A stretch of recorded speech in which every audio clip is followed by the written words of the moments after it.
Hey guys, thanks for joining us here at Salty Ginger Talk. If you're a returning listener, it's great to have you back. If you're new to the channel, really glad you joined us. Hope you like what you hear. So, another awesome guest tonight. His name is Jim Marsh. He has a long and deep history in business. He has a coaching business, JEM Premier Consulting. He's also, or sorry, coaching, JEM Premier Coaching. And he's also written a book called Culture OS that will share what he's learned. The thing I love about his book is that it's not, hey, read this and think about it. It's a practical book. It's kind of a combination of a theory book and a workbook that gives you actions you can take right now. Start implementing some of these fixes from a leadership perspective in your company culture that will instantly help you excel, communicate better with your teams, collaborate with other teams, achieve your goals, and really move the ball forward. So, without further ado, let's bring Jim onto the podcast right now. Jim, thank you so much for joining us here at Salty Ginger Talk. Thanks a lot. Appreciate it. Great Yeah, opportunity. I've been excited since you and I spoke, which wasn't that long ago. Actually, usually when we do an intro call, a lot of times there's a pretty healthy gap between when I speak to our guests the first time when they actually come on the podcast. But we spoke within the last couple of weeks, which is awesome. Yeah. Well, of course, we're both old and we might forget things, so had to do it quickly. I can't speak for you, but I know that's true for me, my friend.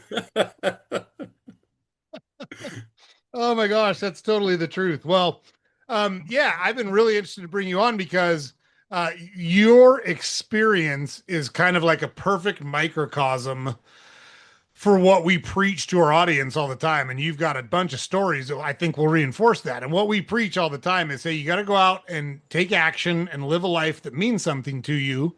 You don't know what that's going to be. You don't necessarily know where it's going to take you.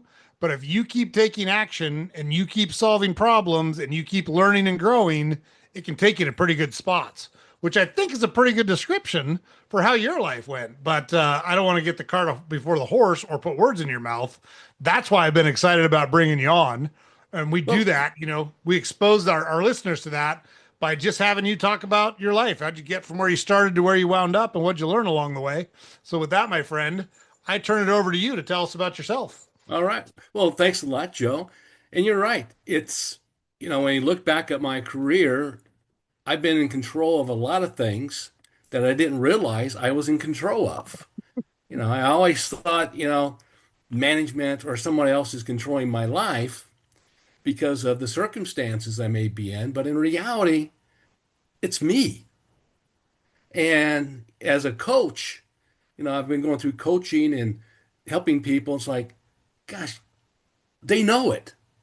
They know exactly what to do. It's buried deep within them because they got sidetracked with life.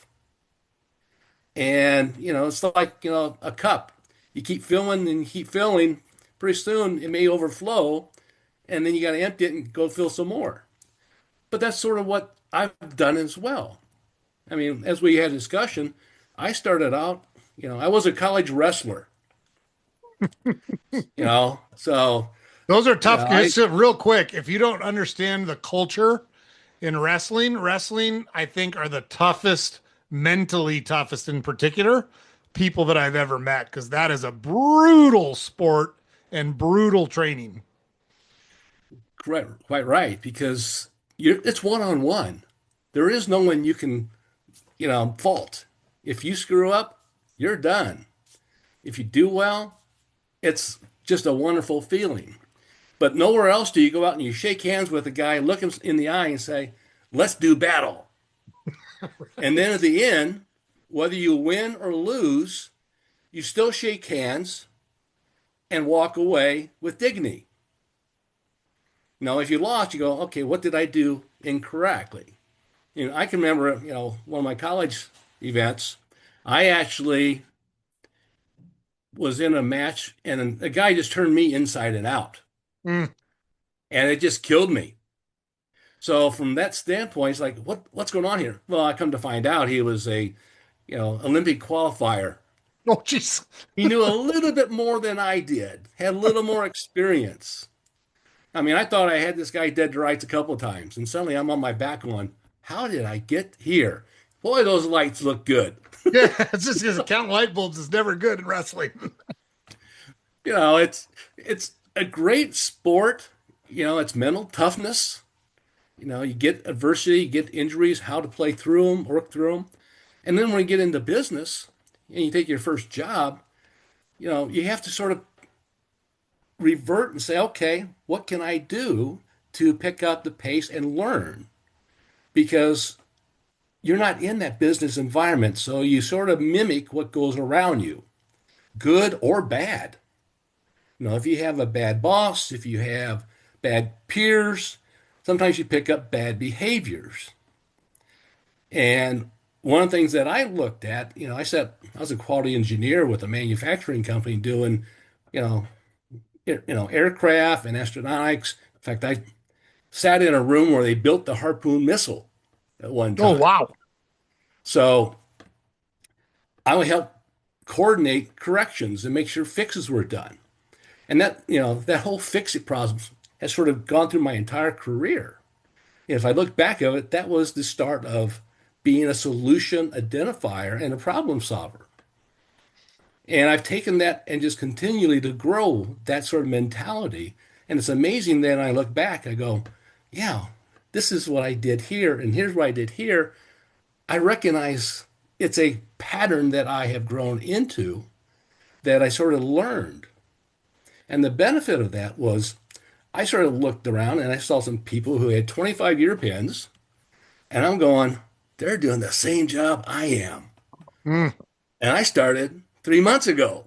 hmm I don't want to be there.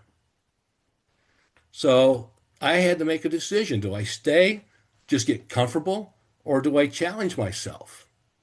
And that's one of the things I sort of learned as I've moved along is I have to challenge myself and look for something that makes it enjoyable. We spend too much time at work. We really do. So it shouldn't be drudgery. And a lot of people stay in jobs where they hate to get up in the morning.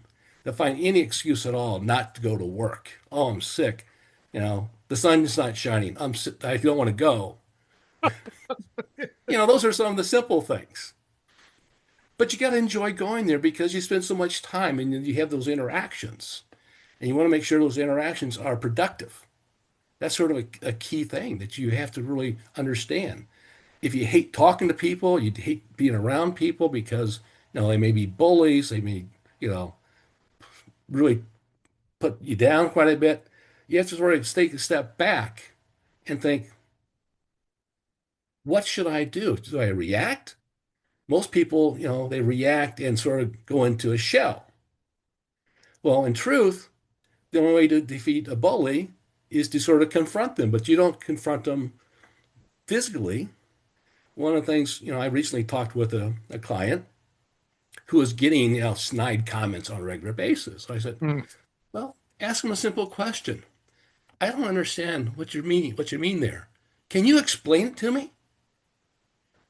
You've now taken the power away from that bully because he can't really get to you. You're asking for clarity.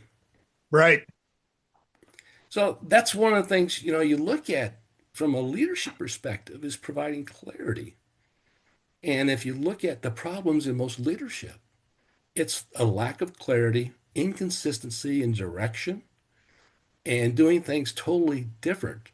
One leader says one thing, another one says something else. I recently heard a little, phrase that I thought was really wonderful. It's about, silos in business. And we don't just have silos, we have castles with moats. They're protecting their environment. But I'm getting sort of off the track here. Let me go back to where I sort of started because I was in quality engineering. I moved into systems analysis. And in systems analysis, I was dealing with a parts control system, several parts. And what's sort of funny about that is I was in a department with another guy named Jim Marsh. And to make matters worse, they put us on the same system. Of course. Yeah. He was probably, 15 years older than me. So we had, a call came into a branch manager one day, and someone asked for Jim Marsh, and he goes, "Which one?" What do you mean? The one on the short reach system. Which one? And you can hear the guy, through the phone in the conversation take a pause because he wasn't sure. And finally, the benchman goes, "Old one or young one?" Old one. Okay. You're off the hook. I was off the hook on that one. Definitely. But one of the things I found in there was there's a lot of manual activity. And where, they want to do reports. But to do reports, this is back in the punch card days. Okay. Yep. So you had to write it on a coding sheet, give it to a typesetter who would key it in to these little punch cards, run a listing, give it to you. You check the errors off, you give it back to them, iteration after iteration, and finally you might get something out. Well, I was talking to some developers who were using at the time what they called TSO. Everything was online. I said, "Can I do this report online?" "Well, yeah, it's easy." "Great. I learned how to do that." I eliminated the punch card operator. I was doing things for my users within hours, and they're getting results. And my teammates, my peers around me were going, "What are you sending back that terminal all the time?" Because you had like 4 terminals at the time. This is back before the PCs. These old green tubes. Green tubes, yep. Yeah. But you had 4 green tubes for about 30 people. And Yep. you had to sort of share. Well, I wasn't sharing because I was busy working. And I taught these guys how to do this, and they were creating their own reports. We actually had to get green screens on desks because everyone's saying, "We can't wait around for this." So again, it was looking at a process, identifying a gap and time waster and productivity inhibitor. And by sharing the knowledge, we got the whole department to use those. And productivity went up. So in doing that, it really improved that process. And then, one of the things that helped me out is I was recruited, to leave the company and go to MCI. They're going to open up a brand new data center. That's an IT person's dream. You know, it is, it's brand new. You build it from scratch. Well, you get in there and within 3 months, you say, "Well, the data center's out. Growing to 200 people's out. The 15 that are here, you're it. Figure out what you want to do." Well, I had been having discussions with the business individuals around me, and they said, "Geez, every time I want to request for a report, I have to go to corporate, which is based out of Washington, D.C. And maybe 3 months later, I get my request." And I said, "Well, man, that's just crazy. I mean, how are you working?" "Well, I've got all these, manual stuff, and I got this list and this list and this report, and I compared the 2 reports." I said, "That's crazy."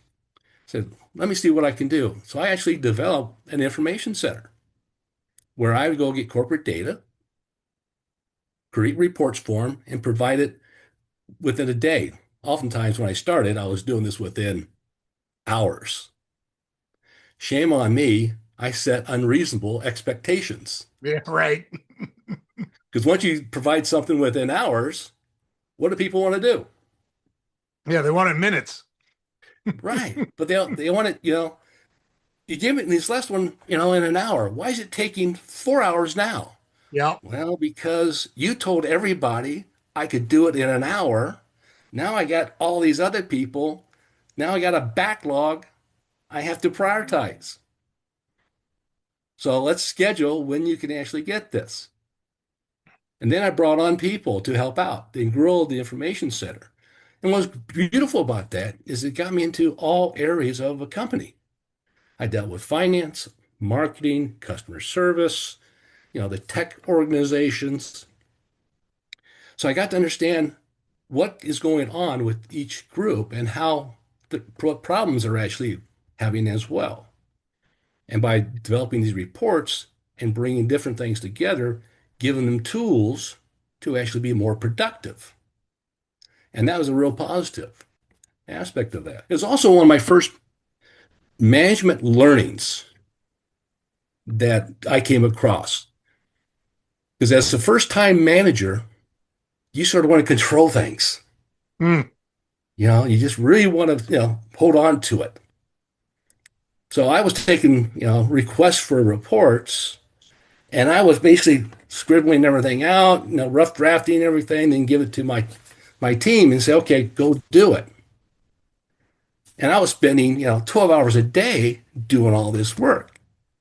And I was, my family was getting upset. Why are you spending so much time at work? Well, I got this group, I got this work to do, I have to get it done. Well, I had a very smart individual who worked for me who said, Jim, if you're going to do all this, why don't you just do it? And you go, what do you mean? I can do what, the breakdown of the report, I can do the outline, I can code it, I can test it, I can talk to the user. Well, let me do it.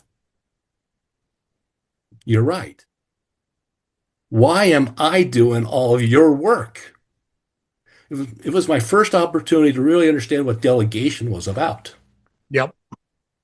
And, that sort of was a big foundation of what I took it further on. And that's trust. You know, you give somebody who works for you an outcome to produce. You sort of don't care in one way how they get there, as long as they produce the outcome in the time frame that's expected. And if they're having an issue, they raise their hand up and say, "Hey, can you, help me out a little bit?" So you've got that collaboration aspect, you've got the trust going on, you've got their self wealth appearing that they're worth something, they're actually producing, and they're growing as well. I mean, that individual actually became a vice president of a couple companies. So, and he started out working for me. So I look at that. That's a success story. I actually, try to push people to grow. And the more they grow, the better they produce, and the more capabilities they actually come up with and innovations. I mean, one of the things, everyone has a mind. The question is, how do you get that mind to spring forward with ideas? In a lot of companies, that idea generation is suppressed. Don't tell me anything new. This is the way we're doing it. I've told you to do it this way. You know, and it's a frustration level that employees run into on a regular basis from a lot of leaders. Why do you think that is? Why? Because I agree with you completely. I've seen it myself. But why do you think people tend to uh I this is the way I was told. I'm not going to think any differently. I'm not going to act any differently. When you look at successful people and they almost never follow that approach. Why do you think there's a Yeah. disconnect between those two things? Well, part of it is from the leadership role, they want to maintain control. Hmm. Okay. And from the employee perspective, they're hitting a brick wall. And after, so long, they hit the brick wall. If they don't really have a self-worth themselves, they'll fall into that trap of, okay, they just want this. I'm just going to give them this. So it becomes sort of the mediocre employee.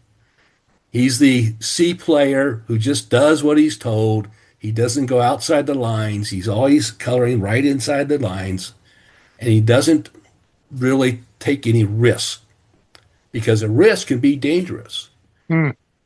And risk is inherently something most people don't want to do. Change is hard for people, especially when you're in that situation where you've tried to change and you get beat down.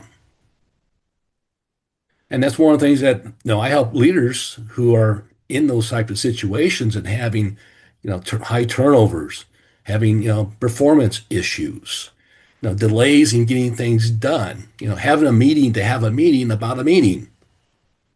It's just sometimes you wonder, what are you doing? You know, I mean, there's that age-old story that we had a $50 problem, about a customer. And we had so many meetings about the $50 problem, the customer said, forget it, I'll go someplace else because no one can make a decision. And that gets back into, from a leader perspective, clarity, expectations, having proper decision rights to know who makes the decision. And if you allow your team to make some decisions, they feel more empowered and they will actually take on more work and come up with better ideas on how to improve things. So I have a firsthand, I learned the hard way on what you just said. I'll be interested to hear your perspective on this. But at one point I was running a department and I was kind of a Mr. Fix-It. So they would take me, I worked at a company that I learned the company really well. And I was good at like you've described, kind of reaching across the aisle and getting buy-in and getting people to think about things a little Yeah. bit differently. And I was pretty young when I got put in charge of my first thing there. And so we needed to, the department, it was growing really fast. It was going well. And so I was like, things aren't getting done right. We need to kind of rework how we do things. So in my infinite wisdom, I think we had 12 people in the department and I talked to exactly none of them and redesigned the department myself. And I introduced it to everybody. Here's how it's going to work. And 2 weeks in, I could tell it was an absolute train wreck. But nobody wanted to tell me it was a train wreck because I'm the one that did it. It was my, right? The boss did it. We Right. can't tell me it's wrong. And so I called everybody into my office and I said, hey, how are things going since we've changed? And one person, I figured it would be her. She said, it really sucks. And I said, yeah, it does, doesn't it? I said, I screwed this up 7 ways a Sunday. So here's what we should do. Here is the outcome that we're trying to achieve. Here's the budget with which we have to achieve it. If you were me and you could do whatever you wanted and set this up any way you wanted, how would you do it? And they said, give us a week. We'll come back to you. And so they took a week and redesigned everything the way they thought it should work, brought it back to me, and they said, here's our first proposal. And I said, no, that's the proposal.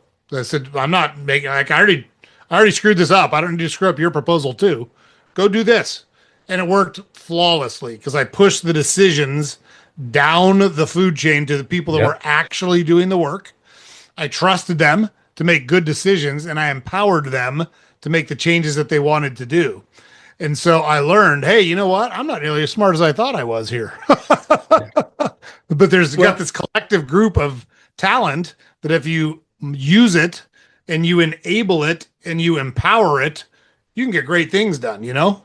oh, it's tremendous. The amount of activity and innovation that you did.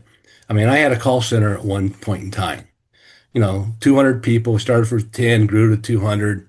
It was basically, it was an idea that I sort of created because I found a gap between fraud and collections, about a 120-day gap. And I Yep. said, if we fill that gap with reviews, we can eliminate this 50% never pay number, which was huge. And we can knock it down to maybe 30 days instead of being 120. So you got, a 90-day daily average of, say $50. You save all that loss Mm. and the associated costs Yep. along with it. But what I did was we started off with paper reports. Then we said, okay, what do we need to put it online? And we had the team at 10 was everybody talking. What do you need? If you had this online, what would it provide you? And they came up, well, I need this, this, this, this, and I need it in this format. Okay. But the IT says, okay, we're going to build the first iteration of it. We want to test it out, and we'll probably have enhancements. And we did that. They said, well, this needs to go here. This piece needs to be here. This one goes to be on second screen to make it better for us. And I used a continual improvement process with the entire organization. When it got bigger, it was the team leads having those discussions with their people, and then they bring the ideas forward. And if we took an idea, we would prioritize them. And, if someone came up with a great idea that was relatively quickly, we can identify and we can put in quick, I'd take a $50 bill, walk out on the floor and say, here, Mm. Joe did this. He gets $50. And for someone who's making, at the time, maybe $7 an hour, wow. Yeah, today's I'm going to come pay. up with ideas. Yeah. I did that, similar thing with, I went as a fraud director in a phone insurance company. They're getting killed with fraud, credit card fraud. So I created what I call the ion fraud. You know, Send me your leads. And the group that actually came up with the best leads that we could actually interact with, that team would have a pizza party. Every month we had a pizza party. And I got so many leads I couldn't keep track of them. But what it also Mm. did was it allowed me to build an application to really reduce the fraud to the point my vice president said, "Stop doing what you're doing." I go, "What do you mean? I've knocked out 95% of the fraud." "Yeah, but we're regulated. We're going to have to reduce our rates. So you have to stop." It's like, you got to be kidding me. It was the craziest thing I ever heard of. You That's know, corporate think right there, huh? oh, definitely. Don't really care about the end customer, but the other thing we also did, we had at least two arrests in working with the Secret Service. A guy who was actually abusing a community, forcing them to come to him to get replacements. But every time he had a phone or he sold a phone, it was immediately lost. So he get two free phones for $50 and Mm. resell them for 900. Found several different fraud rings throughout the nation. Big money was going on. But that was some of the things that we did. And we only did because the team took upon themselves to really look deeper into data. Where before I came, they just, processed a few things, didn't really look at it very hard. But now they saw this has impact. And we can actually improve, our customer service people from not getting a lot of phone calls because we're decreasing the fraud. And maybe we don't need to hire as many people because of that. So the overall cost for the business goes down. There's, a rolling effect of a lot of the things that you end up doing in business when you start doing things the proper way and you're focused on, is my outcome achieving the vision? No.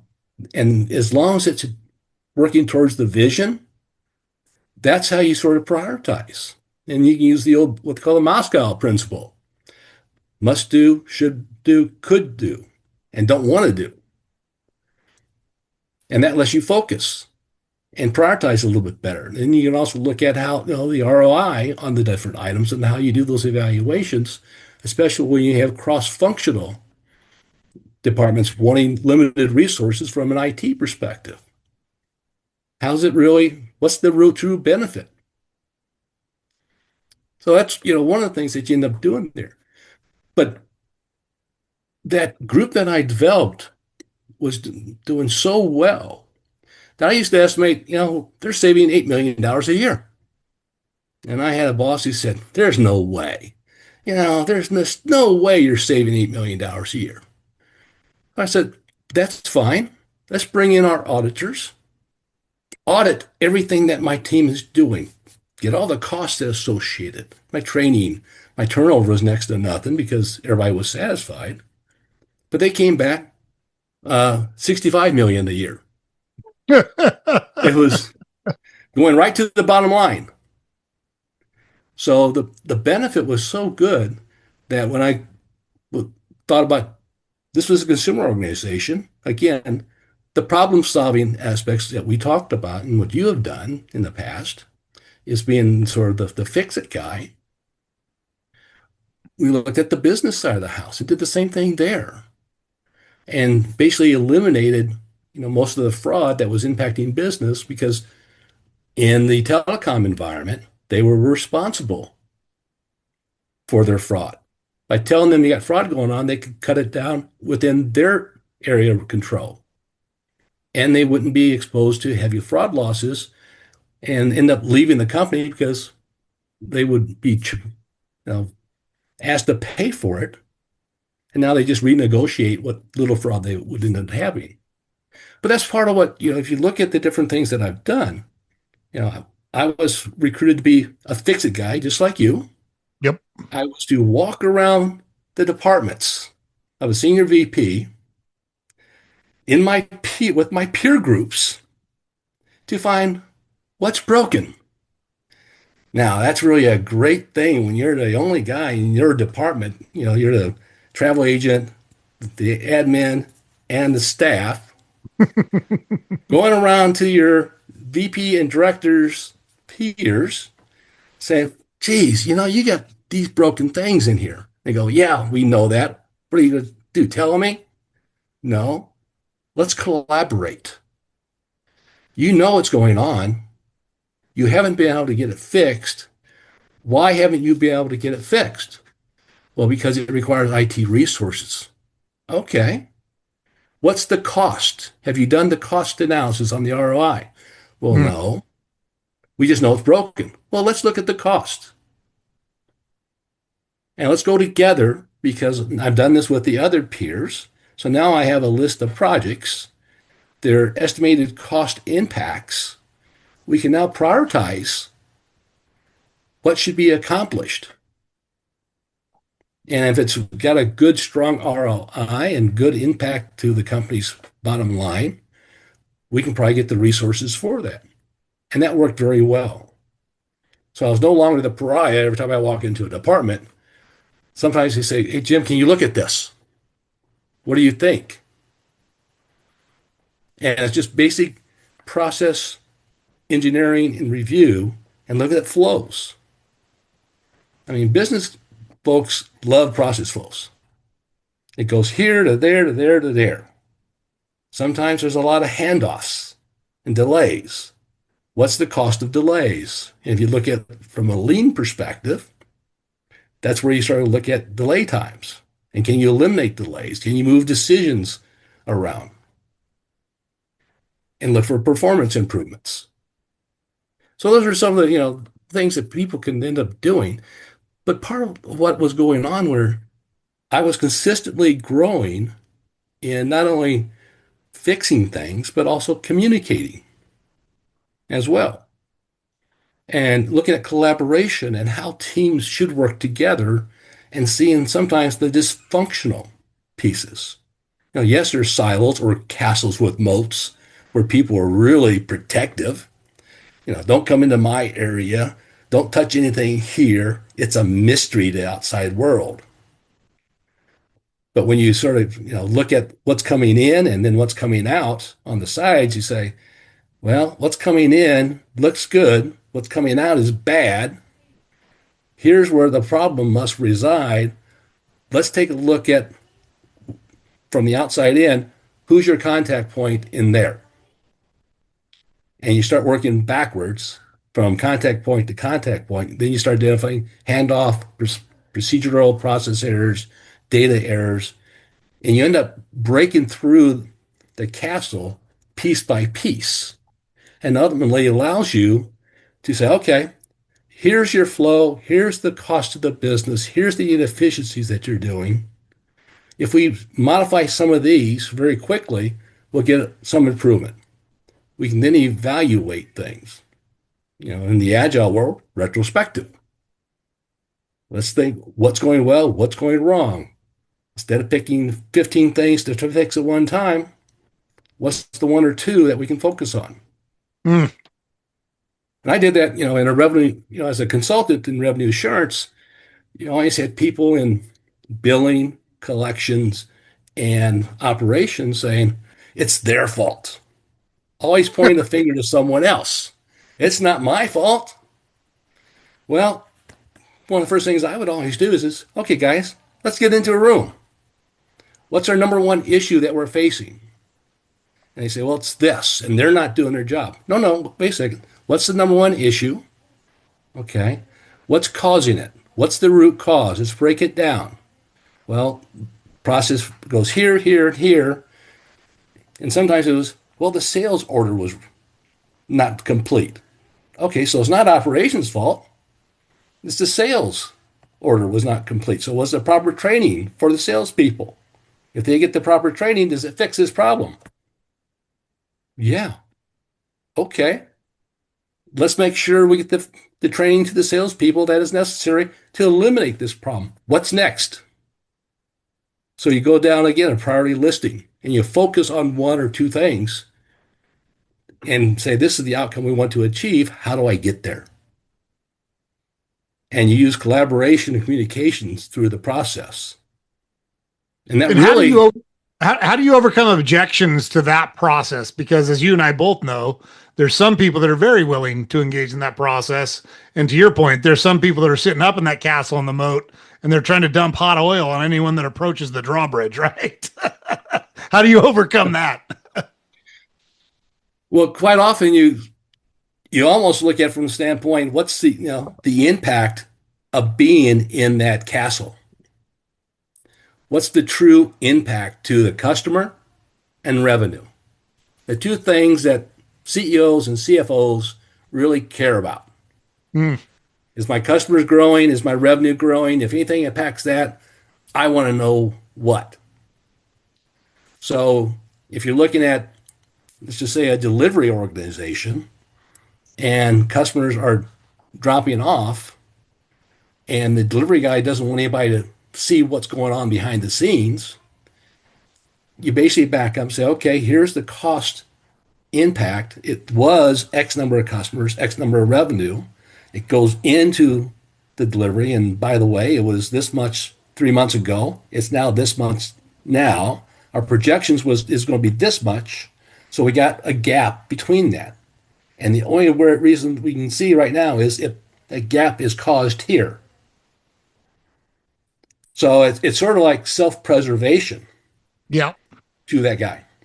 Do When you you want to shine the protect your light, castle, or do you want to sort of open it up a little bit to make sure that you're not the blame for everything? you shine the light on the problem and kind of Yeah, force them to acknowledge it and deal with it. yeah. It's just like, put light on roaches. They scatter. They do. And, quite often the people that may have, underneath them who may have controlled different pieces, and they have their own little fiefdoms underneath the king, then you have to sort of break down their little fiefdoms as well. Because if the king has a fiefdom and control, everyone else wants to have control as well. Mm, So leadership behavior reinforces ongoing behavior. And that's why, if you look at a lot of companies, they have these, immediate workshops, team building exercises, posters on the wall about, how to, communicate. And they work well for maybe a few days, but then it's back to the behavior because the behavior doesn't change. Yes, they heard about behavior change, but it's not reinforced because everybody goes back to the same way they were doing it before. I apologize. I got my granddaughter is visiting. oh, I didn't hear any. Did your granddaughter make a noise? Oh, okay. I thought you might have. So, No, bring her in. Maybe she can help too. yeah, she's my new little princess. I love it. Good for you. Yeah. Okay. Congratulations. Thanks. I got three grandsons and one granddaughter, and she's the princess. I'm waiting. I'm not there yet, but I'm not far off. Good. My There's boys are moving nothing like it. slowly. My sons are moving slowly. Well, mine waited to about 30. Yeah, that's where mine are at. They're about that Yeah. age. So But that's sort of the area where most of them are starting going to now. In our age, 20, early 20s was where we started. that's right. Yeah, that's exactly where we So, started. You got that right. yeah, so, but that's sort of, how you want to always work on is how do you improve, that behavior. And, one of the things I really have worked upon in all my own life and also, when I'm dealing with other people is being clear, getting clarity. And I always use the phrase, and people kid me about it, I walk the talk. Yep. If I say I'm going to do something, I'm going to do it. I'm not going to tell you do one thing and then tell someone else to do something different on the same item. I'm consistent. So clarity and consistency is really a behavior that a lot of leaders don't do. I had a recent client whose manager went and said, "Go collaborate," and would just tell her team, "Here's a project. Go collaborate. Go forth and decide." And she goes, "Well, I got one person who, sort of does it. I got two others who won't even participate." And I said, "Well, that's standard human behavior in a group setting. Back Mm, when I was working my MBA, we always would have a group project. Two people would focus on the project. The other two or three would say, 'Show me when it's done,' and then want full credit." yeah, right. You know, I was I was a nasty guy because I talked to the professor and say, "Joe and I, we worked on this thing. Sally, John, and Tim, they didn't do anything." Yep. You know, because when the presentation came, uh, the professor would ask the other three a question. And of course, by not participating, they didn't have a clue. Hmm. And it's very obvious and that's one way the professors also figured out, even without telling them, who knew and who didn't know. Because those who participated knew the answer to the question. Those who did not didn't have a clue or stammered or made up stuff. So it's very obvious. And you see that with the leaders as well. They say, go collaborate. Okay, what do you want me to collaborate on? Who do you want to take the lead? Well, I don't care. That doesn't really give me an answer. When do you want something back to you? Do you have a time frame? Do you have a first draft that you want to have a certain place? If you say you don't care, okay, do you mind if I step up and take the lead instead of just leaving it open and then it's sort of internal fighting about who wants to take the lead instead of speaking up to the leader and saying, "Do you mind if I take it?" Because now you've got clarity of who is the lead on the collaboration effort. And it's not being, judgmental or being reactive. It's getting clarity in decision. Because once you have clarity of decision, you know how to move forward much faster. Well, and like I think it's a really important point to drive home for the listeners. I think most people hear the word leadership and they think it's like speeches and presentations and things like that. And leadership is actions. It's not Yes. the things I listed previously. Like you said, walk the talk. So if you want to show leadership, that's an action word. You have to take actions and be in there with people Yeah. doing things. How do you impart that uh, thought process into your coaching clients? Well, one thing that I really is I tell them that you have a certain level of control, internal control. You can, you control certain things, and you can take ownership of those things that you know you can control. Those you can't control, you can ask questions for clarity. What exactly I wasn't quite understanding what you were saying there. Can you please be a little clearer and give me a little bit more direction of what you're trying to get the outcome? What is the outcome that you want to try and achieve? You said you give me a presentation that I can give to management. Okay. What do you want in the presentation? Do you want a short presentation? Do you want a long presentation? Do you want options, state a problem, give options and possible solution, an actual solution recommendation with data? Give me some direction here so that I can make sure I do it right the first time. And one of the things I impress upon people when you ask those questions of leaders, say, I want to do a quality job and do it right the first time and not get involved in a lot of rework because I don't want to waste your time. So I want to give you something that you feel, 85, 95% right the first time I give it to you versus you give it to me and says, this is not what I wanted.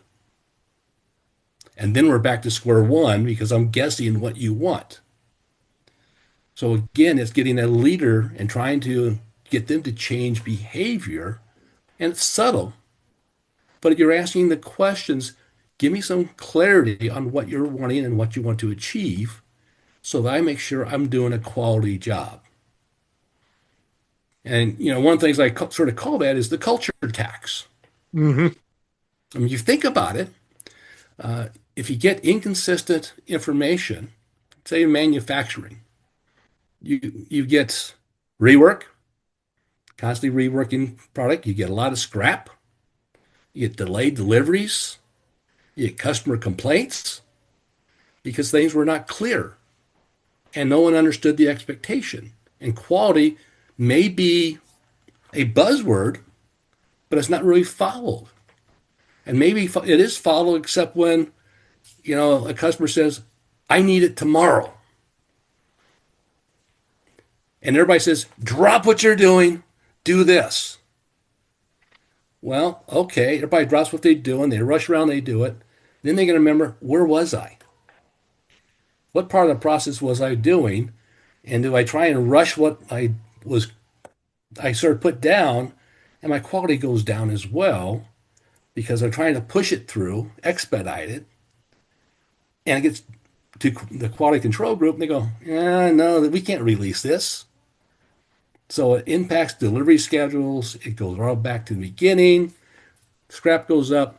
Margins are impacted.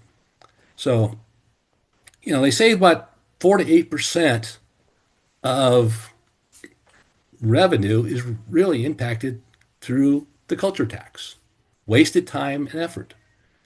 And if you eliminate that piece, you increase your revenue by that much. So if you have, let's just say you got, $10 million of tax, if you eliminate half of that, there's $5 million that goes right to the bottom line. Hmm. In fact, I had a client who has had a lot of overtime. They spent like over $1 million a year in overtime. And they said, well, why are you having all this overtime? Well, we just can't hire people, and we get people that are used to the overtime, and they're not really performing well, but they're sort of used to it because we allow them to do it. But because they're going that overtime, they're tired and they're not really performing as they should. And it was basically a healthcare organization dealing with patients. So you're telling me that your objective to have premium patient care is being impacted. What do you think that's going to do long term for your business? Well, it's not going to be good. People don't want to come back, or they'll start going someplace else because the care's not there, right? When you got this $1 million, what if you can find a way to reduce it by half? What does that do? Because if you hire staff in, you're not paying time and a half, you're paying the regular price. So you're reducing that time and a half number. You don't need to have your entire staff doing it. You can do it in this fashion. So you put it back to them and sort of say, look at what it's costing your company. And by doing that, if you eliminate some of the ROI is there, and you can have a direct impact to your net margin. I mean, I had a VP of manufacturing I told him, this is what you're probably seeing, right? Yeah. And he said, and it was going through basically a purchase. And she was concerned about the new owners coming in. I said, well, what if you went with them with an idea on how they can improve and reduce scrap rework in your manufacturing process and maybe improve the revenue? What does it do for you?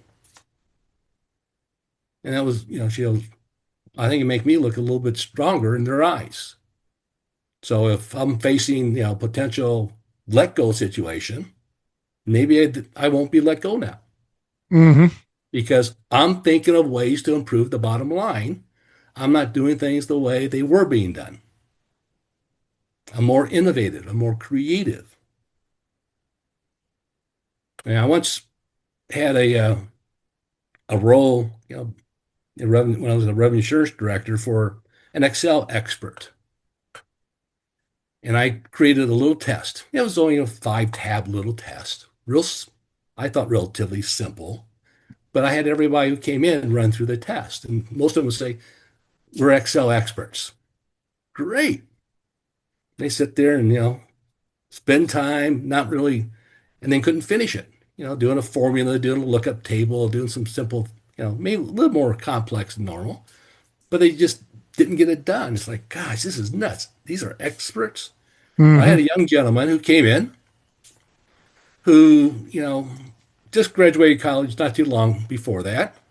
And this is for an analyst role who, didn't really have a lot of experience in business. He was mainly coming from a retail environment. But I thought, well, I'm going to give you this test anyway. And he passed it. I said, great job here. How'd you figure this out? Did you know it already? He says, no, but I used help. It's like, you're hired. Right. You took the self initiative that if you didn't know it, you figured it out.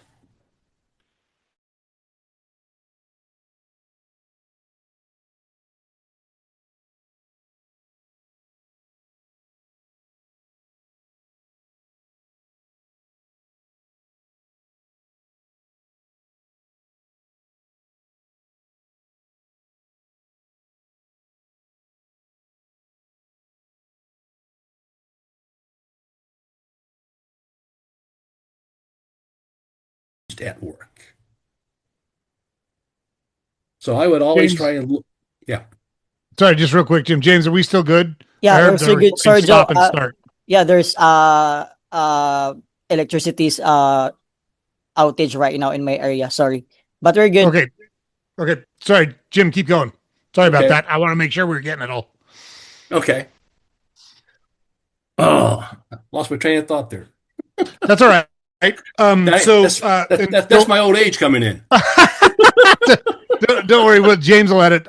My James, our producer, will edit all that out. But it's a good pivot because all of this experience and all of these learnings, and you've synthesized it into not only your coaching business, but you've now written a book that is Yeah. kind of a roadmap for leaders and executives, and it's called Culture OS. I'd love to hear you talk about both Yeah.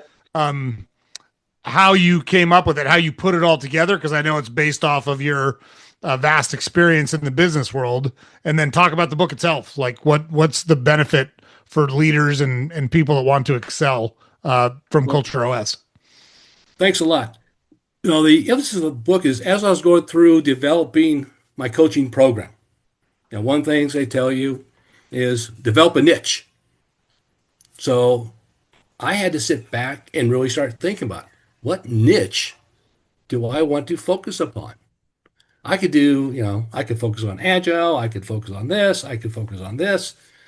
Um, what thing do I see normally in my business and consulting area that really drives home to me?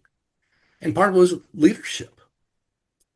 And then the fact that I had spent the past 5 years or 5, 6 years on being an agile coach and looking at the agile processes and the ceremonies and everything and the failures that happened within agile, there's a lot of lack of clarity, consistency, engagement, collaboration.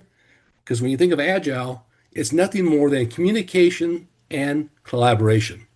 That's all it is. In simplest terms, two Mm-hmm. things. But you do it continuously. And then people say, well, agile, it doesn't work. I said, why? Well, because you can't change everything immediately. I said, it's not made to change immediately. You don't understand the word agile. Agile means you do planning in shorter increments and you get results and then you learn from those results and you improve upon it versus waiting 2 years and going through all kinds of change requests and you never have a product delivered. You get something in agile delivered and you can say, yes, this works. It's not perfect, but it works.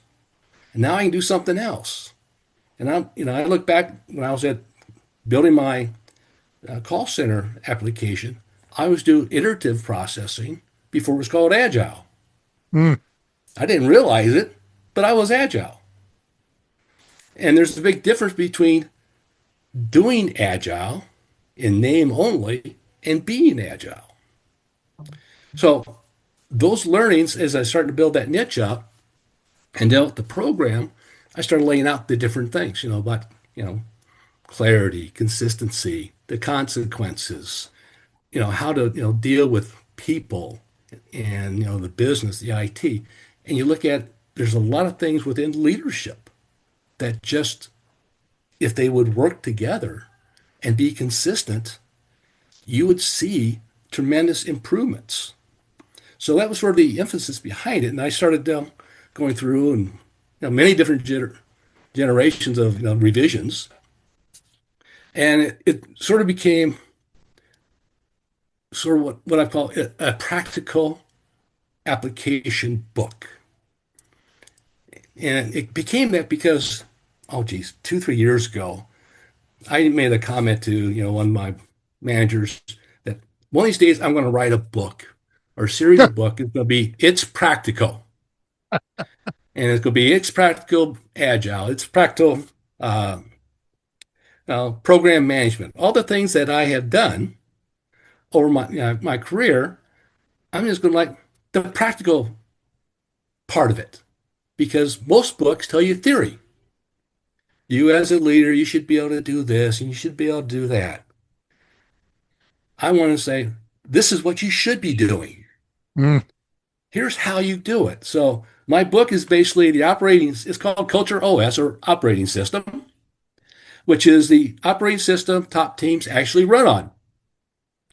So in that framework, you're actually producing a playbook that's laid out for 90 days to actually put in a system and behavior modification that you can actually implement and you can see results within 30 days actually. If someone takes it on, in fact, the clients I have, I am seeing actual results very quickly.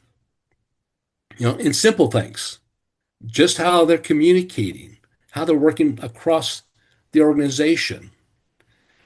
So they're improving their communications, they're improving how they're responding to things, they're looking at what's the vision, how to prioritize, and they're pushing some of these things down into the organization as well, because they're now a model.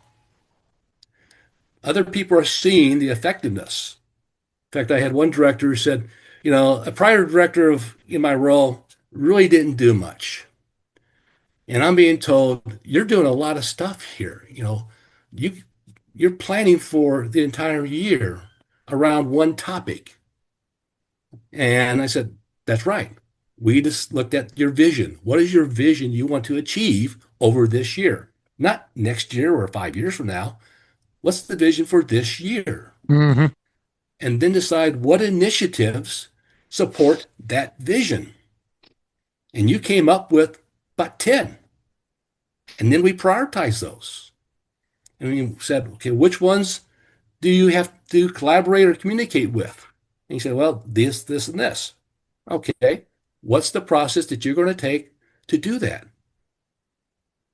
And he said, well, I can make sure that they're always doing this. We got a newsletter that's also going out. I can put this in that newsletter on a regular basis. So we're communicating what we're doing. I said, that's good. We also looked at metrics. What's the key metrics that your organization looks at? And let's communicate those metrics. Positive, negative. Be transparent. Don't be hidden away in the castle. Be transparent to your folks. And one of the things, as you're asking your staff and even your peers different questions, ask them in a manner to get outcome, not activity, Mm. because busyness does not result in revenue. outcome results in revenue. One of my favorite John Wooden quotes: "Never confuse activity with achievement." Yeah. I mean, it's a great thing, but so many people don't even think about the outcome. Hmm. And agile is just, how many story points did you do? Oh, you didn't do enough this week. Okay, so they do the story points. A call center says, I want talk time to be down to 2 minutes. And guess what? It's down to 2 minutes. But their customer satisfaction score goes down through the floor because the people hang up right at 2 minutes. They met their objective. They're going high fiving. I get my bonus. But when they talk about a balanced scorecard, that's what balanced scorecard means. I've got one metric to show this, but it's balanced by another one. And you have to make sure they're in sync and aligned versus focus only on one number. You measure sometimes what you get if you focus on one thing. But if you tie it to something else, you force people to think, what's my impact of me doing this on this? And that's So one of would the you? things. Sorry, go ahead. Sorry, I thought you were done. Keep going.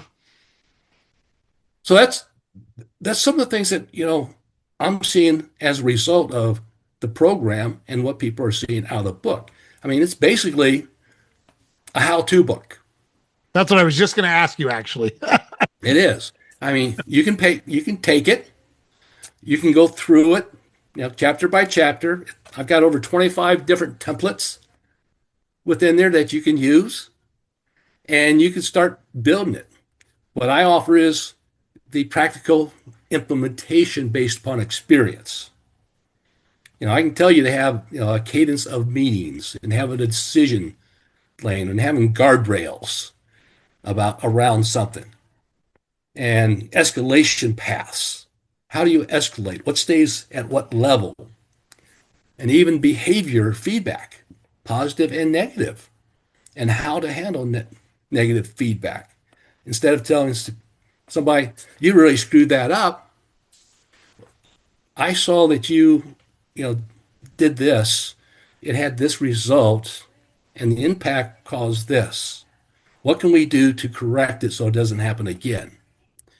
So it's an observational flow versus a judgmental flow, and also puts the fix within the control of the person who didn't do it right the first time. So now they said, well, maybe I should do this a little bit differently and do it this way. Okay, you do that. They've now acquiesced to doing it that way. You've approved it. So if they fail, they failed what they said they were going to do. So now I can go into a higher level of escalation if they continue the failure because you're getting agreement. I once took a course about getting people to yes. And it's really not about you dictating. It's about questions of someone to get to their agreement that they will own it when they don't want to own it, Yeah. even though it's their responsibility. And that And these, negative providing specific concrete examples and outcomes instead of generic statements, that works in personal relationships just the same way. yes, So if you want yes, to have a productive conversation with someone about something that they're going to perceive in a negative way, have specifics. Don't make it personal, because if you make a generic statement, people feel like it's an attack on their personality or their identity, not the outcome that was achieved. And if you focus on specifics in the outcome, those conversations tend to go much better. I'm sure that's been your experience as well. yeah, it's night and day. I mean, when you are doing a judgmental feedback, defenses go up Mm-hmm. immediately. The hackles rise and they're thinking about defending themselves. They're going to challenge you. No matter what you say, it's going to be a challenge because you're judging them. But if you this activity that this is a behavior that I saw as well, and here's the impact. You're doing a very specific feedback on an item, just like you said, and you're getting them to identify what they might be able to do differently in that situation. I mean, another example could be, you know, you're having a meeting and some guy's just interrupting the speaker all the time with questions. There's 15, 20 people in the meeting and one guy just constantly doing it. That person pulled aside and said, you know, Joe, in the meeting, you were constantly interrupting Sally. And that sort of made her lose her train of thought. And by losing her train of thought, the message that she was trying to get across to everyone was lost. What could you have done differently to not have that message lost? And we'll probably have to have another meeting to go over that. Now, that's pure observation, asking them what they could do differently. And part of the answer is I could have held my questions till the end of her presentation. And maybe the presentation might have answered some of my questions. So the questions that I have left may have been more pertinent because the other ones would have been answered. And that's the correct statement because that's what happens in a lot of meetings. You got, a couple of people that want to be, the hard charger. They want to show that they know more than anyone else. Let me show you how smart I am. Yes. Well, especially in leadership. I mean, Yeah. how many times have you been in a meeting with leadership and you have one guy who's sort of the helicopter, leader? He comes in, he sits down, he gets up, he walks off. You don't know what he's thinking. You don't know why he's there. He just landed and walked off. Mm-hmm. The other guy's the pigeon. He comes in, drops in, makes a mess, and walks away. And everybody going, why was he even here? He took us so far off track. And part of what's in the book is how do you have meetings? You have an agenda. You have a defined outcome that you're trying to achieve, and you have an owner of that outcome at the end of it with a due date. And if questions come up during the meeting that are not pertinent to the agenda item under discussion, you park it. I was going to say that's what the parking lot's for, right? That's right. And most people don't even think about the parking lot or forgot about it. But it's a tremendous tool to keep people on track. That's a great question. Let's put it in the parking lot. We'll revisit it at a later date. That's a great question. It's that easy, right? Yeah. And diffuses the guy real quick and stops you from going down that rabbit hole. Because someone else, well, yeah, that's really interesting. No. We parked it.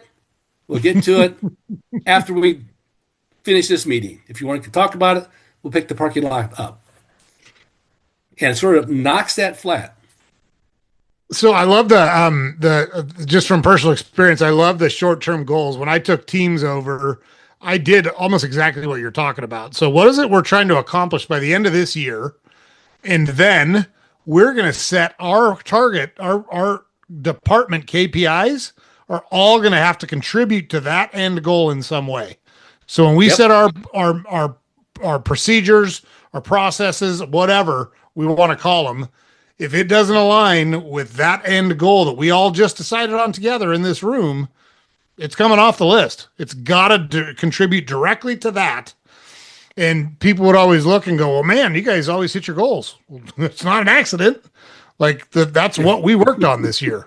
Everything we did was targeted towards that. Why do you think people get distracted from that so easily? Because it seems very easy for people to get distracted from that. Well, part of it is your directness and clarity isn't there. We're going to try and be better. As a leader, you mean? Improve our customer satisfaction. There's no target. There's no metric associated with it. There's no, here's where you are today. Here's where you want to get to tomorrow. How do we get there? What's this process that we need to get there? What's the ideas, the innovation, the creativity to get us there? And by offering that to your team and say, I'm not the only one who's got a brain here. I want your brains. Right. You know, I would much rather hire people who are smarter than me on a certain topic because I can't know everything to an expert level. But if I have an expert in a given area, I would expect him to come up with some different options that we can discuss. And That's there's the a lot approach of I take. leaders. Yeah, that's the Sorry? approach I take all the time. The good news is I have tons of option to hire people that are smarter than me because there's tons of people smarter than me. Yeah, So I surround myself with really smart people all the time, but I'm not intimidated by it. Like I've got all these experts that can help me get stuff done. All I got to do is tie it together. yeah. But see, a lot of leaders, they don't want people smarter than them. Yeah. They want them, they want to be the top dog, and they don't want to share responsibility or credit. If any credit comes out of their group, they want to take it. And that's really the thief of a poor leader. Yes. Because, one thing's, I've told several people this in the past. As a leader, I would always take a bullet for my team. Totally. If my team screwed up, I would take the bullet because I allowed it to happen, and I will work to get it corrected so it doesn't happen again. Now, my team also knew that if they did something well, I would give them all the credit. Sam, he put this together. He did a great job. I would recognize him in a public way. And they knew that I wouldn't take credit for their work, their ideas. I would support it. They may come up with it. I say, well, okay, keep running with it. I may put input into it, but it was their idea. No matter how much input I put into it, they started it. They own that idea. All I did was maybe give it a little bit of some fertilizer and it grew. But it's his idea. He gets the credit. I love it. I tell people all the time the number one and probably the only thing you need to remember for leadership, if you want to be a good leader, is like Yeah. that's I tell it to them all the time. And you can do it with two words. The two words are I and they. So when it's criticism, it needs to be I. Yep. I got it. I'm responsible for it. My group will get it fixed. I will make sure it's taken care of. When things go well, they did a great excuse me. The team did a great job. They killed it. They were focused on it. They worked on the initiatives we talked about. They were tenacious. They did a great job. It's that simple. Like if you just do that, It is. if you just do that, your retention will skyrocket, your turnover will drop, your results will go through the roof. It's that basic. And the real true benefit of doing it that way, if there ever becomes a crunch time where previously a poor leader, he would have a crunch time and everybody would suddenly get sick and not want to work. During a crunch time, if you're a good leader, the team will come together in a crunch time, no complaints, and will do whatever is necessary to get it done. And then you reward the team. Thank you very much. A simple thank you. Appreciation. I really appreciate you guys staying late to get this accomplished. That was really awesome.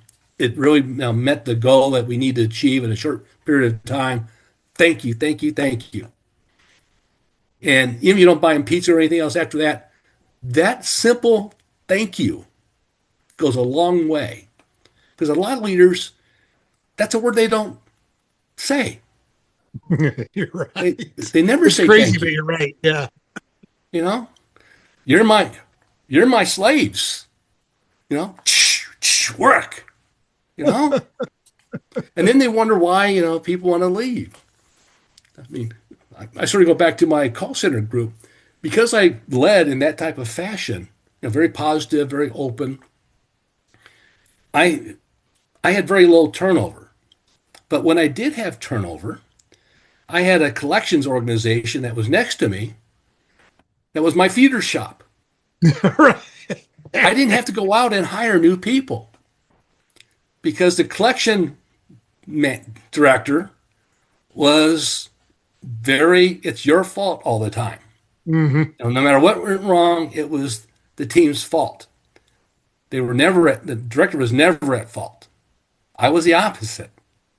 And people in my group that they're getting, accolades, they're getting, awards, they're able to do certain things and improve the process. For on the other side, they couldn't improve squat. This is the way it's going to be. You're stuck doing it. Even if you have a good idea, don't bring it up. So whenever I had an opening, boom, I got it.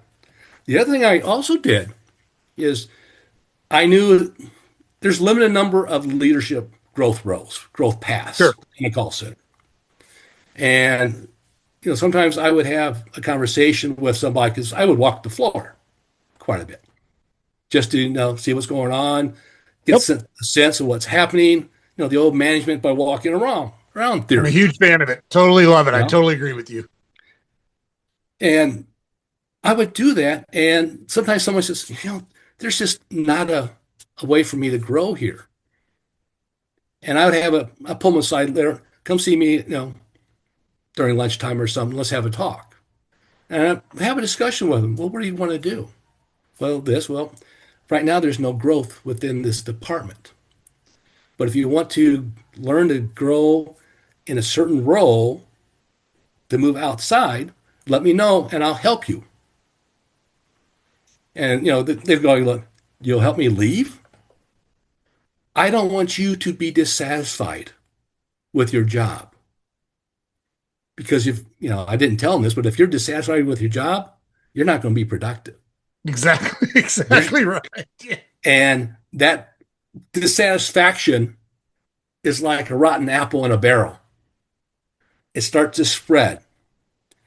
So I would much rather I help them get a position where they want to go, because what that does is the other people hear about, Jim helped me get this job.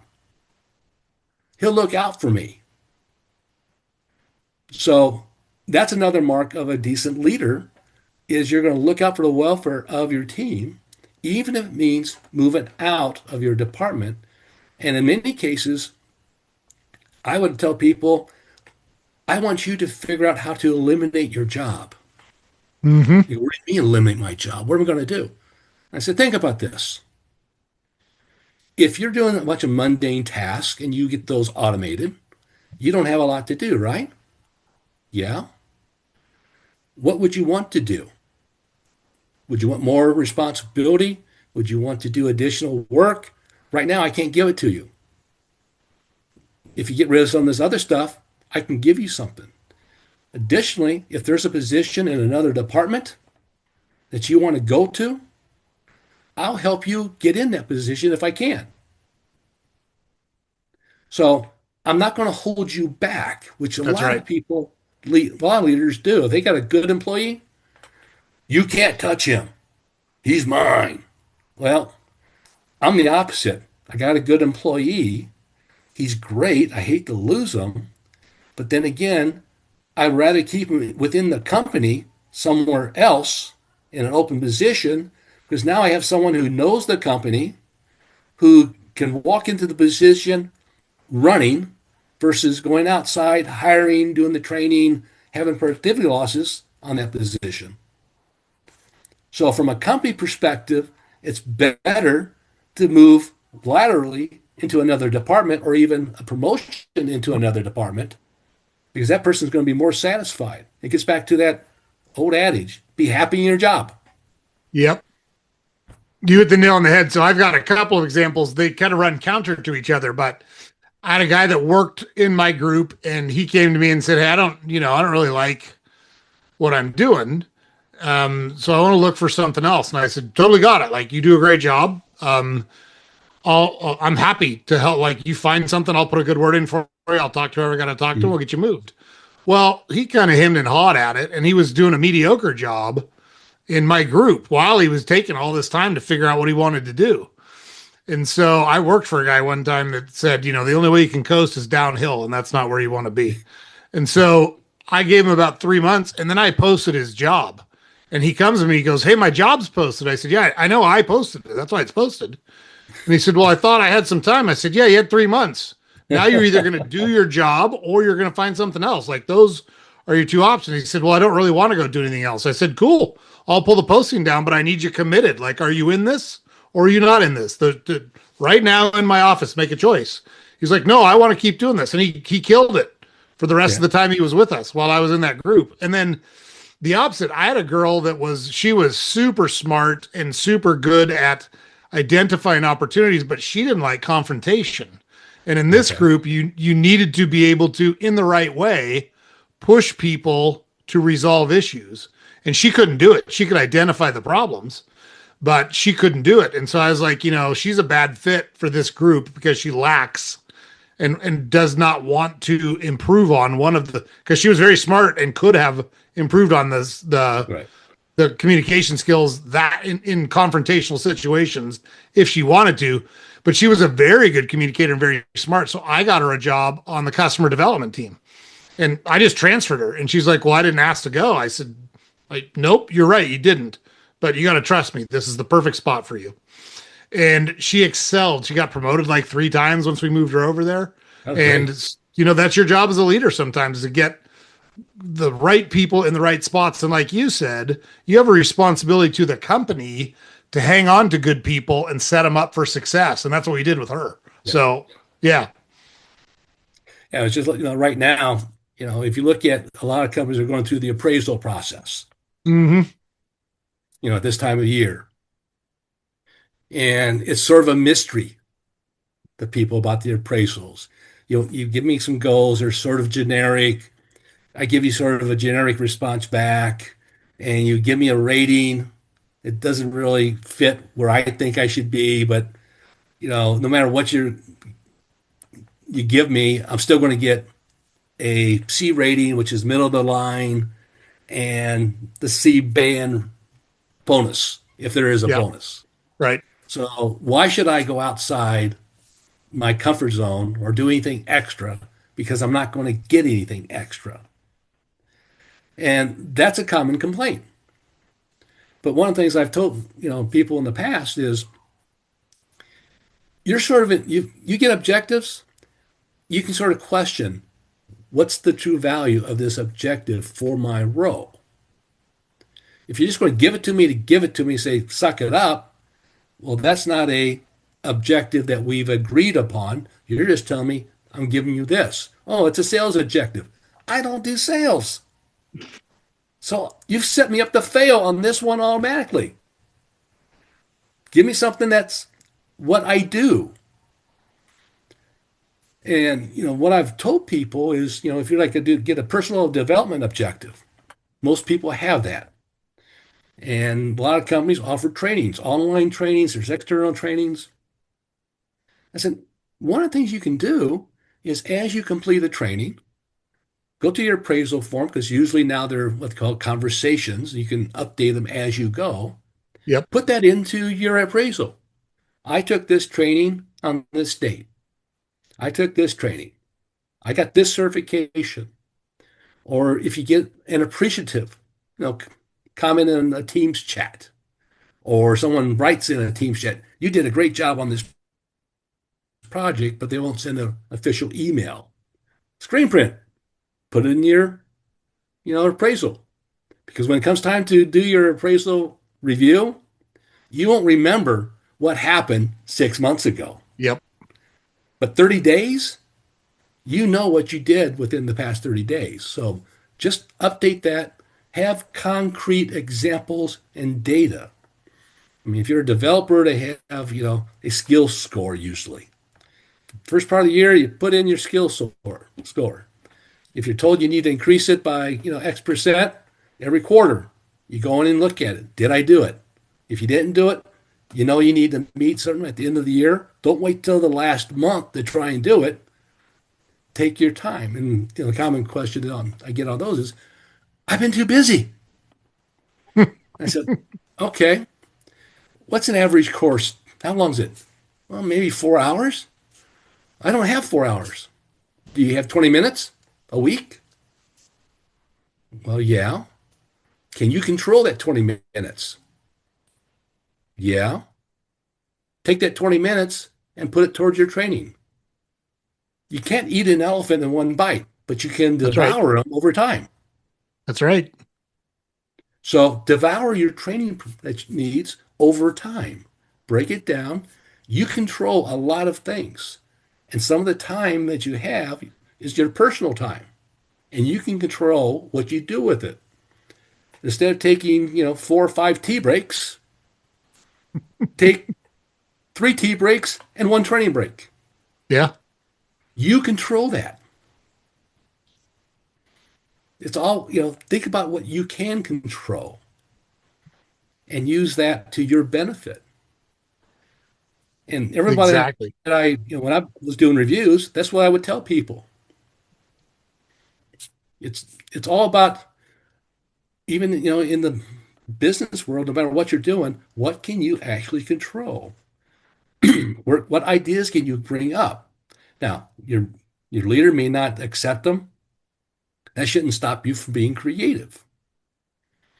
You got to be sort of a self-starter. If you're just People sometimes say, "Well, I'm an introvert. I don't want to, really get out in front of people." You don't get in front of people. All you're doing is putting down some ideas of how to make your job better.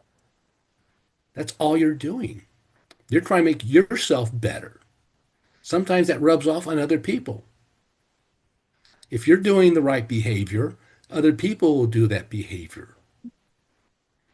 Same thing with leaders. Constant reinforcement of good practices will allow leadership to improve and productivity to improve. Seeing inconsistent actions from the same leader or different leaders makes people wonder, what's good? What's the right way to do it? I got 3 different people tell me 3 different things and still wanting me to produce on the same day, but I don't know what I'm going to produce because I've been told different ways of doing it. Oh, my head, it's exploding. Plus, in most situations, I'd much rather beg for forgiveness than ask for permission. Like I think Yeah, that's a well, better I think that's a better approach in most I've done that multiple scenarios. times. Yeah. Like yeah, I Why'd you do that? Well, because it was a good idea at the time and it worked. Well, what if it here's what didn't we work? yeah, here's the result. Here's the save. Here's what we saved. Or Yeah. yeah, we took our shot. It didn't work out. That's fine. We can like you talked earlier about, hey, yeah, does the tool is it perfect? No, but it works. It's functional. It'll move the ball forward. Yeah. It's one of my favorite phrases, perfect is the enemy of good. Oh, yeah. And everybody wants the perfect plan. No. Start doing something you can learn from your mistakes and iterate on it going forward. At least you're making progress. Well, and that's really impactful within IT because within IT and waterfall operations, they want it 100% perfect, no customer or user dissatisfaction. So it has to be Sure. 100% when it goes out the door. It never goes out the door. Yeah, good luck. It's constantly being reworked. Hmm. In fact, I spent a year in Saudi Arabia on a large telecom transformation project. They're going to replace their customer service, their billing system, and their ordering system. They got 8 different consulting groups in. I'm on the business side of the house. Uh, Another company doing the PMO. Got all these people sort of fighting for resources and so forth, and things get missed in that waterfall methodology. And it's Sure. they're given certain times to do requirements. Well, you can't do requirements on a multi-billion-dollar company in 8 weeks. It is physically impossible. So when you do the results, you go, everybody's going, this is missing this, and this. Well, yeah, because when you had meetings, people didn't show up to the meetings to give you the information. So you had a little caveat. The information is only as good as the people who showed up That's right. so that you can get paid. That's a little caveat in all consulting groups. Now, it's dependent upon the people who show up. But I looked at that and said, okay, you're looking to put this thing out in 2 years. And I made a recommendation to the Saudi leadership at a large meeting. I said, you have a new product you're getting ready to launch. Why don't we launch that new product on these new applications? and figure out how to make it work on one product through the applications. Whoa, that's a different way of thinking. They said, let us think about that. And they came back and said, let's do that. So they got the people to write groups to work on that product. It's almost like a product operating model, if you, from an agile perspective. So all the people that were involved looked at that product, and here's what was necessary to do and update within the different applications and do the interfaces. Within 5 months, they had the first release up, and they had delivered. Well, and it Versus makes something sense within too 2 years. because nobody really knows what to expect. So what better place to figure out how to iterate than as you're kind of testing it live with Yeah. customers? I mean, and one of the things I did often with certain clients is I would become a customer. Yep. So if I was looking at revenue or customer service, I would become a customer and test out how things work. And they say, well, this is how it's supposed to. Well, I'm a customer now, and here's my experience. What you just said is not the experience I had. That's right. So I know personally that's not working. And sometimes, it sets the client back a little bit, go, whoa, you actually became a customer? Yeah. How best to understand your business to be a customer? And when I could, I did that. Now, I worked at a food service wholesaler for a period of time, just a couple of years. But we would so that's selling to restaurants and hotels, any place that yeah, makes food and serves it to the public. And that's what we would tell when our guys or gals were trying to break into a new account. We would tell them, go have dinner there. And then when you're in the next day, tell them, I came here last night. So we always told them, make sure you leave good tips so no one thinks you're a cheapskate. But, tell them, I tried your fettuccine Alfredo last night when I was here with my wife. And I thought it was great. I've got some arugula that would go great on your salad. Can I talk to you about that? Like yeah, that really sets you apart from competition who's knocking on the back door of the kitchen saying, hey, I want to sell you this stuff. Like you were a customer and you experienced what they did. It's such a good approach. yeah. And well, it builds a level of trust as well Yeah, because you're not sitting there just giving, platitudes or, reading off a script of known situations. You've actually experienced those situations. I mean, another exactly. good example I have is revenue assurance job. I was the acting director of revenue assurance, and I had to have a discussion with. Excuse me a second here. I get, thought I had that turned off. No worries. So I was acting director of revenue assurance, and we're interviewing, the collections director, the billing director, the telco director, and the collections, director said, "Well, I can't really collect until I get a system. I need a system that does my collections for me." And I looked at him and I go, "Do you have a finger and a phone?" I was just And he thinking, goes, does he have a pencil and paper? "Well, yeah." He said, "Well, yeah, that's your system to start with. You know your top 100 collection problems. Call them. Right. Physically call them. Get the result." And then, the other part was a billing director. They did all their billing through credit card. Very nice, reduced a lot of paper, everything's on credit card. But the problem was they had a report of all the denied credit cards. So a lot of the collection issues were due to denied credit cards Sure. because they would continue to bill. And I asked the billing director, says, who looks at this report? Uh, he didn't. No Nobody. one. Said, okay, do you realize what you're doing? He goes, what do you mean? You are constantly billing a credit card that's being denied month after month after month. You're creating a false revenue picture, is what you're doing. Now, that false revenue picture is causing a collections issue. So you can't really have that going on here.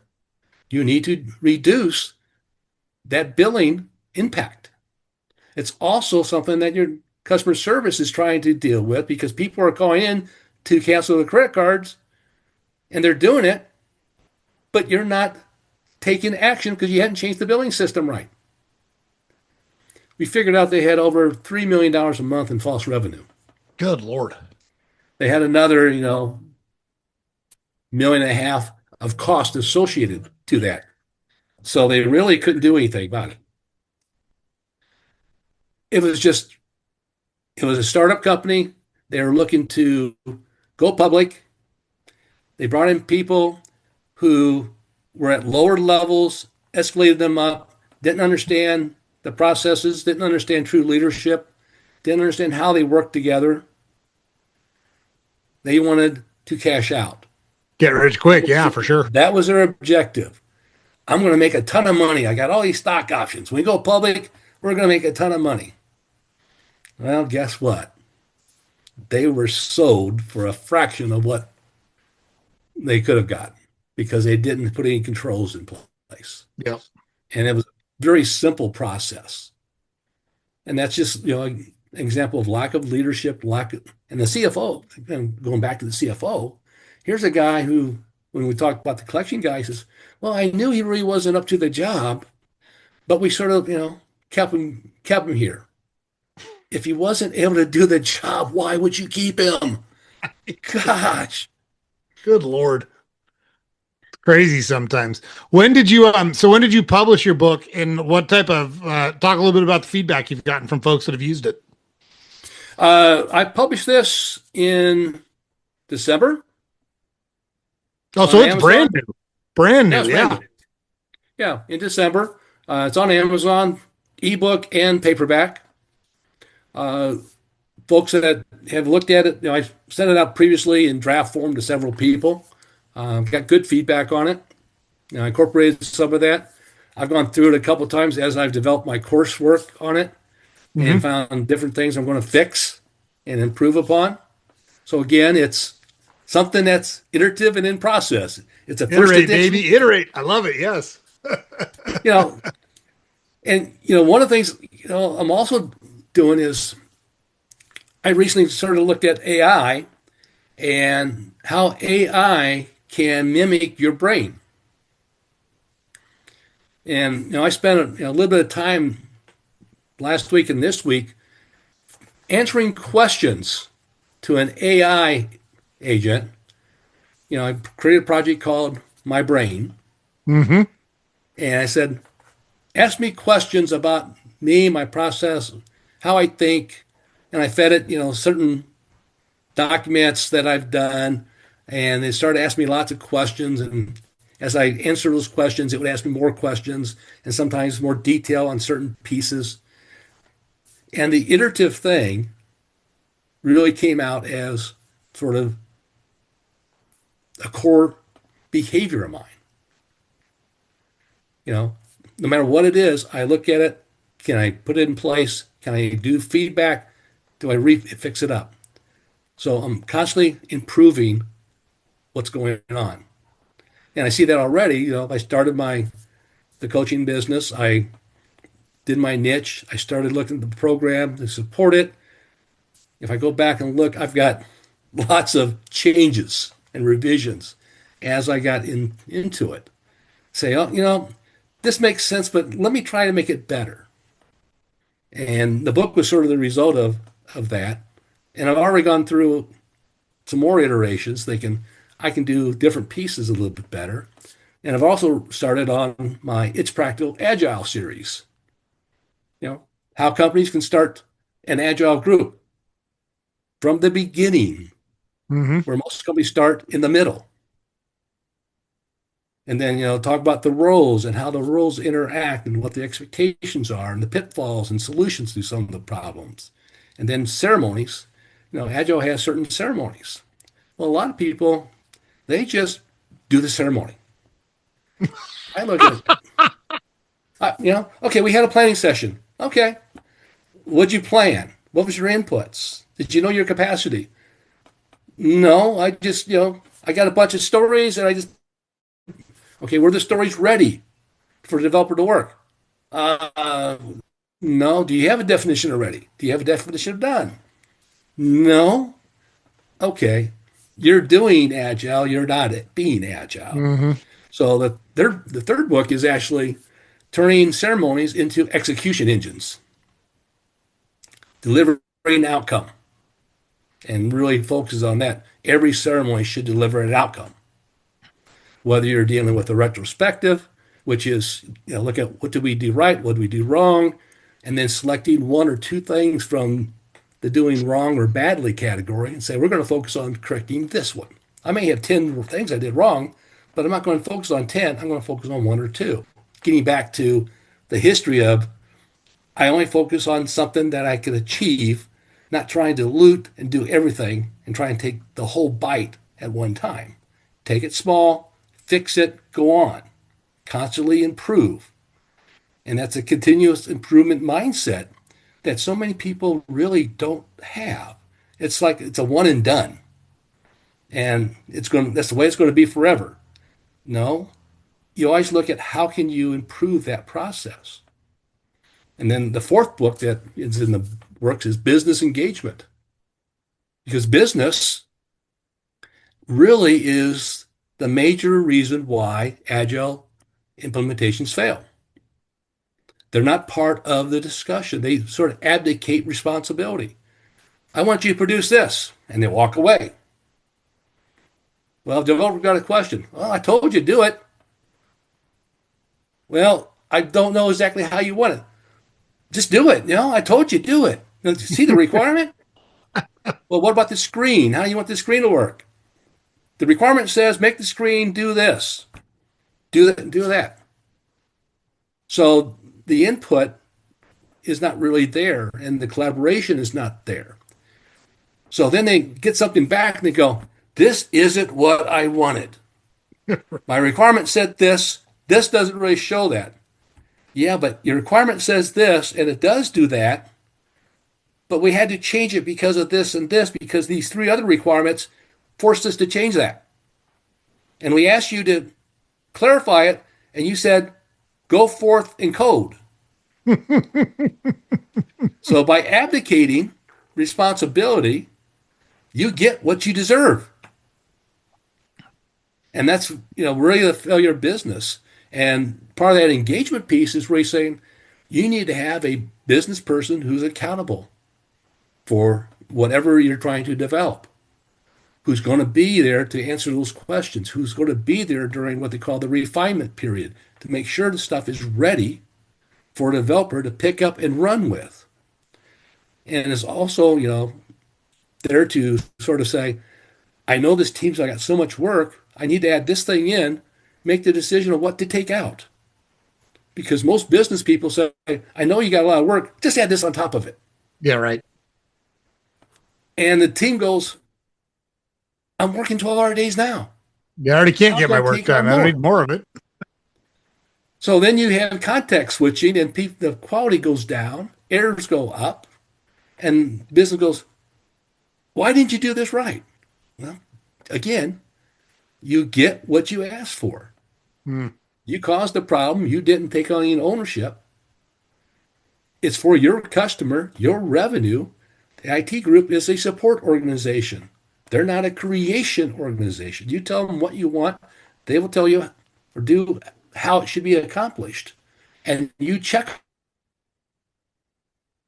on them on a regular basis so that if they're going down the wrong path, you can correct the path. Which, if you look at waterfall, the correction of the path is 10 months, 12 months down the line, and change orders and everything in between has to be redid. Well, guess what? Time is money. your cost goes up. The budget's blown.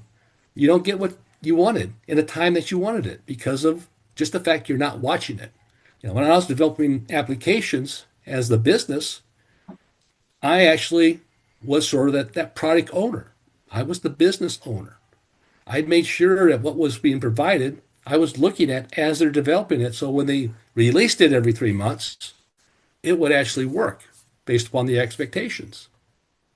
And that's one of the things, the business side doesn't really do on a regular basis. And that's where a lot of agile transformations fail. I mean, it's sad, but uh, and my books are again practical from a coach's point of view. Right. Well, and so you just brought up the coaching business. We haven't talked much about that. We've referenced it a couple of times. Who's the ideal customer or the target customer for your coaching business? And if someone's interested in contacting you on that, do they have to be where you're at? Do you do it online? Talk a little bit about your No, coaching business. the ideal customer, my niche is, probably within the 20 million to 200 million range. CIOs, CFOs, operational VPs, even, chief HR officers, also, directors of maybe larger companies who want to improve their processes within their group of companies.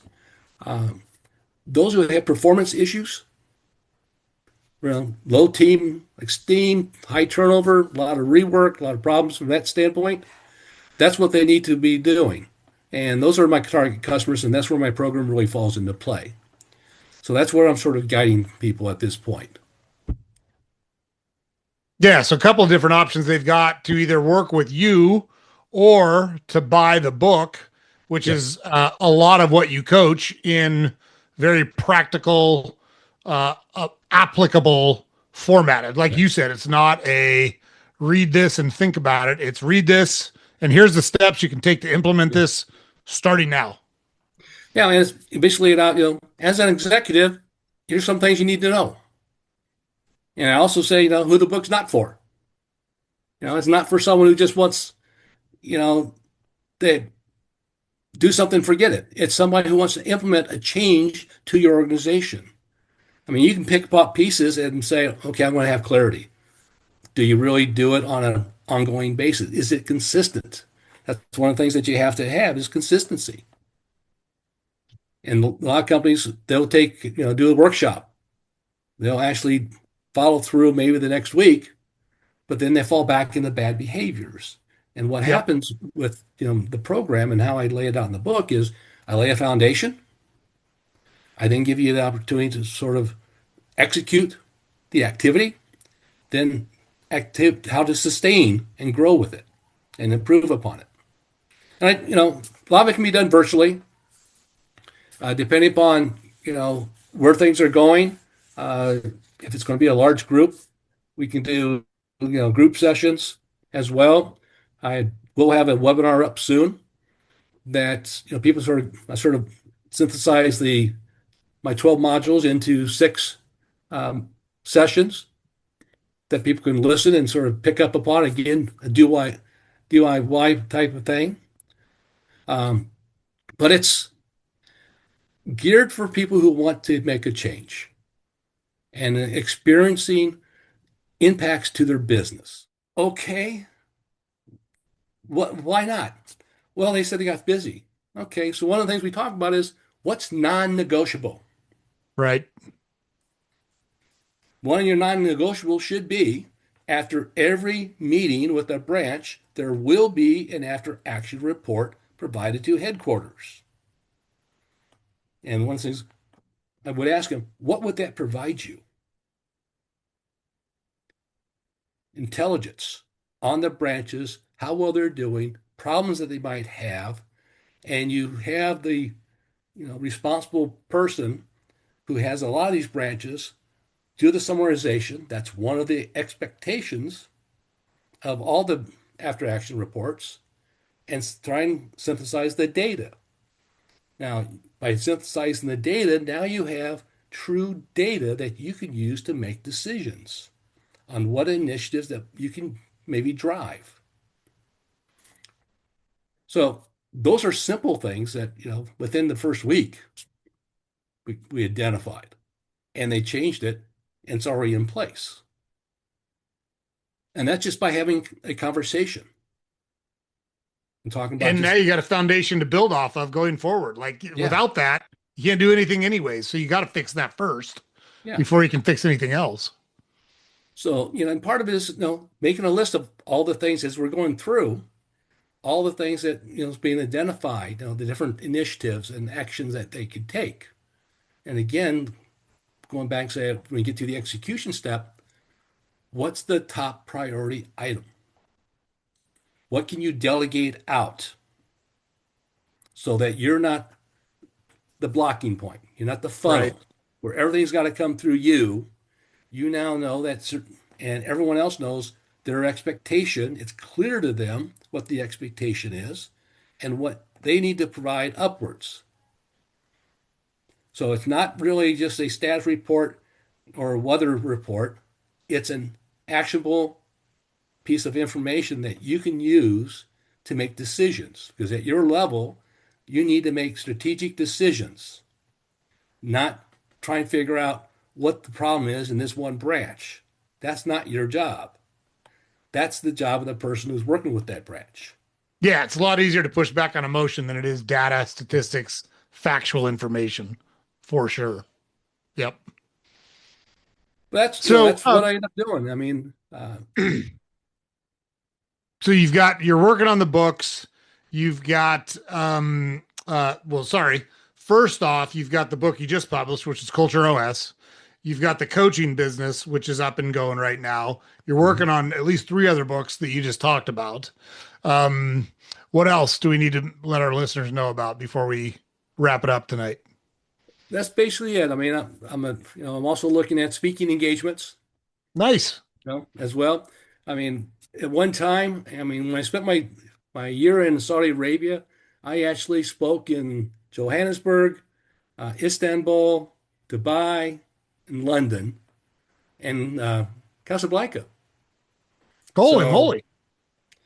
I got to see a lot of Africa, you know. Yeah, sure sounds like it. But yeah, it was a great experience. I had a discussion with somebody who was doing the event planning on the business side, and my topic was on revenue assurance and improving revenue assurance in business and some of the pitfalls that people fall into and the easy corrections and the communication aspect that's necessary between the different groups in the organization. And like the example I gave of the operations, billing, and collection group, having that communication really can improve the process and sort of knock down those castles that everybody puts up. So I've done, I did that. I got away from it. Uh, I'm going to probably start doing some more speaking, and then of course, talking to folks like you as well. You know, Yeah, hey, look, we all have to do stuff we don't like, Jim. well, you enjoy this, and I enjoy talking with you. I mean, the I just like, my story is not really that different. I mean, am I multi-millionaire? No. I grew up poor. I'm well, I'm doing well, but I know what it's like not to have anything. I did wrestling, high school, college. I've won tournaments. I've lost tournaments. That's right. You know, Yep. I went to nationals my first 2 years of college until, I got my injuries forced me out of wrestling. It's Mm. pretty hard to, back in the days of they had the unlimited heavyweight. Uh, I was a 190 pounder, and my practice dummy was a 350-pound heavyweight who crunched my back one day in practice, and I still feel the effects of that. Yeah. Yeah. But look, it's a great story because, like you said, you didn't come from wherever. You weren't Jeff Bezos' kid or Bill Gates' kid or Yeah, whatever. And you've made your way through life by taking action, by developing good thought processes, by showing leadership, by taking initiative. And literally anyone that wants to do those things can do those things. You just have to make your mind yeah, up to do it. And if you're struggling with that stuff, there's lots of different ways you can get help. And Jim offers several of them, right? So you've Yeah. got the coaching business, which, as you can see behind him there, JEM Premier Coaching. You've Yeah. got the book that's out now, which is Culture OS. More books to follow, but let's just focus on what we've got out there now. Yeah. And like, why not? Like, if you're Yeah. looking to make it, why not talk to someone who has traveled the path you're trying to travel and get some help? It's available out there. So Yeah. And I have a website. It's jempremiercoaching.com. So, nice. if it has my program out there right now, the 12 module program, a little bit about me, a little bit about the program. The book information will be out there soon. You can book a call, have a quick, 15-minute call to just talk about your situation. Oftentimes I do give pointers and sort of lay out some quick game plans. You can't help And then yourself. I know. I can't stop myself from doing that. It's just, I'm a solutions guy. That's I was right. told by a coaching instructor, you don't do solutions. You basically ask the questions and let them do the solutioning. Yeah, but my background doesn't really allow that sometimes. So, yes, I want them to find the solutions within them, which they have. But I'm also, with my experience, I can sort of guide them into the right area to make that solution determination. And that's one of the things that I really enjoy the heck out of, because I see the reward of the people who recognize they have power within them. And once they realize that, no one can take it away. And like you said, it's not only in the business environment, it's also in the personal relationship side as well. Whether you're dealing with a neighbor who's very mean, or, just dealing with people in general. The leadership qualities that are in the book allow you to actually understand how to deal with people and how to focus on where you want to get to. And that's sort of a key component. Yeah. Well, all good stuff. And guys, you don't have to go far. So we'll have Jim's website down in the show notes. We'll have a link to his book on Amazon or the various places you can purchase it down in the show notes. So if you want to get in touch with Jim and or want to buy the book, all you got to do is go down there, click the link. We're going to make it real easy for you. Jim, thank you so much for joining us tonight. I Appreciate it. appreciate your patience. We were a little bit late because we had another recording that ran over, but I'm glad we wound up getting all of our time with you. I enjoyed it very, very much Excellent. I and enjoyed it really too. appreciate you sharing it with our audience. So Thank you very much, Joe. You have a great day. thanks. You too. Have fun with your granddaughter tonight. I plan to. Well, my 3-year-old grandson's here too, so I got both of them. Oh, nice. Yeah. So you Yeah. got all the good stuff. Good for you. Yep. Lots of things. All right. Take care, Thanks, sir. Jim. Take care. Adios. Bye Bye bye. now. Okay, guys, there we go. So, loved our conversation with Jim. He did a great job. Long and deep background in business, all sorts of different stuff. You heard him talking about working for call centers, for cell companies, for in IT in various roles, manufacturing.